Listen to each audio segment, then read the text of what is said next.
Hello, friends, enemies, and murderers. It's tragic, really, how I got down here in the dark underworld. I remember it all started with that weak little boy of a prince, Telemachus. I'll tell you, he's nothing like his father. Ha! Telemachus was so skinny, he could probably dodge the summer raindrops. But an attitude this boy had. He would not understand that my fellow suitors and I were there for his own mother's good. Ithaca needed a leader, as did the so-so Queen Penelope. The weakling's father did return though, yet we had no idea. It was a normal day for us. We woke up, went to assembly, like most mornings, and then were free until lunch. At lunch, we ate our fill, like every day, with roast pig and the best wine Ithaca had to offer. The maids tended to us, as always, and Penelope sat weeping on the stairs, as women often do. We suitors would always try to console her our very best, saying that she would have a new groom soon, but the weeping continued nonetheless. More free time, drinking, and games continued until dinner, the big meal of the day. On that particular day, nothing was out of the ordinary. On second thought, I do remember a strange incident that occurred after lunch. We were all sitting around the table, just having finished lunch, when Antinous opened the door that led to the porch outside. After walking in, he left the door slightly ajar. Then, swooping in from the skies, came a savage eagle. Its eyes glittered with bad intentions, and scared all of the suitors, including me. I ducked under the table, like most of my comrades. We could tell it was a sleek hunter, with shiny feathers and a sharpened beak. The bird of prey swung down and grabbed part of the roast beef we had almost finished.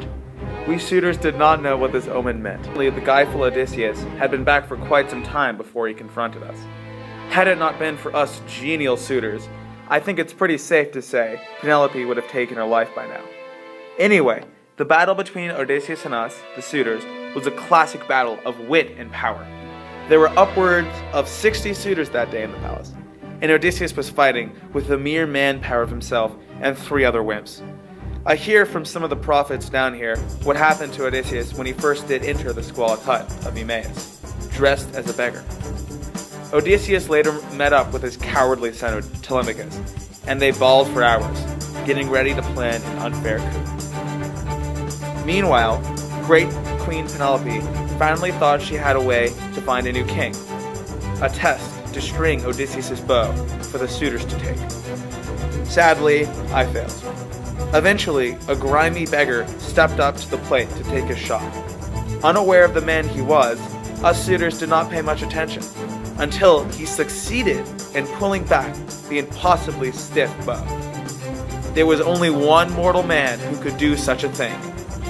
We verified that it was Odysseus, right after he shot a deadly arrow through the throat of a cowardly Antinous. Silence struck my comrades. Only I, the true leader of the group, had the courage to stand up to this bully. Being a reasonable man, I suggested that there was no need for killing. But the arrogant and stubborn Odysseus rejected my diplomatic proposal. So we were left with no choice. We fight! I drew out my double-edged bronze sword and braced myself for whatever fate wanted to throw at me. Before I could finish off the guileful Odysseus, the king sliced my chest into pieces. He finished me off with a jab to the throat. I kneeled on the ground before the table, mumbling my last words. My heart gushed with rage. I prayed that my family would take revenge upon this murderer. After my death, I hear peace was restored to the palace. Odysseus and Telemachus were rejoined as father and son. Finally, Odysseus shared the stable bed of Penelope.